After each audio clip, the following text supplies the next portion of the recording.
um negócio de fé. Uhum. Eu, quando eu olho a natureza, ela me dá essa certeza. Não tem que ter um design. Pá, o cara deve ter intenção, tudo. Tá. Só que ela não me responde se ele me ama. Ou se ele é um Hitler. Então a primeira coisa que eu tenho que trabalhar é a possibilidade de Deus existir. Depois que eu trabalhar essa possibilidade de Deus existir, eu vou trabalhar uma segunda possibilidade. Será que ele se revela?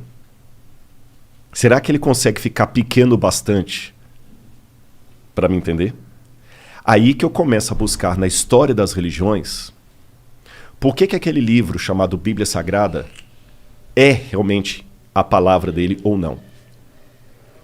É lógico que em 30 segundos não dá para eu resumir para vocês por que eu cheguei à conclusão que a Bíblia é a palavra de Deus e o Bhagavad Gita não. Eu precisaria de mais tempo, mas vamos deixar o beneplácito que eu fiz pesquisas para isso. E eu cheguei à conclusão racional que a Bíblia é a palavra revelada de Deus. E essa palavra revelada de Deus, ela não me disse apenas informações sobre Deus. Ela me contou a história dele. E ao contar a história dele, aí vem todo aquele esquema que eu falei de Cristo na cruz, enviado e tudo, eu descobri a coisa mais linda que eu podia descobrir. Que Deus, ele responde à minha ansiedade contraditória. Vou explicar por quê. Se eu for pro lado do ateísmo, vamos abrir o jogo. O Fernando Pessoa dizia: o que é o ser humano senão um cadáver adiado que procria? E é isso que a gente é, você entendeu? É um corpo que faz sexo até morrer. Acabou. Por isso que muitos são da escola pessimista e tudo mais, porque a realidade é essa. Por mais que alguns queiram... Não, mas dá dentro do pessimismo para viver numa boa? Não dá, desculpa. Pode até ser que alguém conheceu, mas não dá. Não dá para viver numa boa. A sobriedade, ela te incomoda. Você saber que mais cedo, mais tarde, você vai morrer ou vai enterrar alguém que você ama. Pô, caramba, isso é muito dolorido.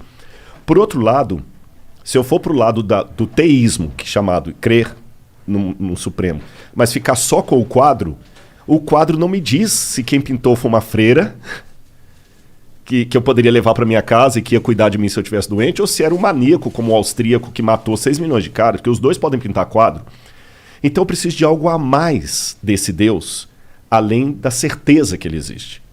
E esse algo a mais, ele vem de uma coisa que o Karl Rahner, que é um teólogo formidável católico, morreu nos anos 70, Karl Rahner chamava de transcendental, existencial transcendental. O que é isso?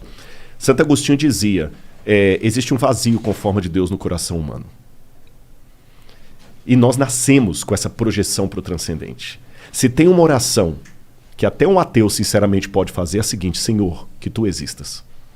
Porque se ele existir, cara, é a melhor coisa que eu tenho para falar aqui para vocês. Se Deus de fato existir do modo como a Bíblia o revela, ou como ele se revela na Bíblia para corrigir, então fica tranquilo que ainda que você esteja morto, você viverá. Você está entendendo? Agora, eu tenho uma dificuldade aqui. Porque se Deus criou o universo, ele tem que ser muito maior do que o universo. Veja, ele não pode nem pensar, nem raciocinar. Ele sabe. Ele não raciocina. Ele é. Ele é. Ele nem existe. Que existere significa algo extraído de algo. Ele é. Ele é muito... Não tem nem como imaginar Deus. Você está entendendo? Qualquer coisa que eu falar dele, eu vou falar do que ele não é, porque o que ele é ninguém sabe.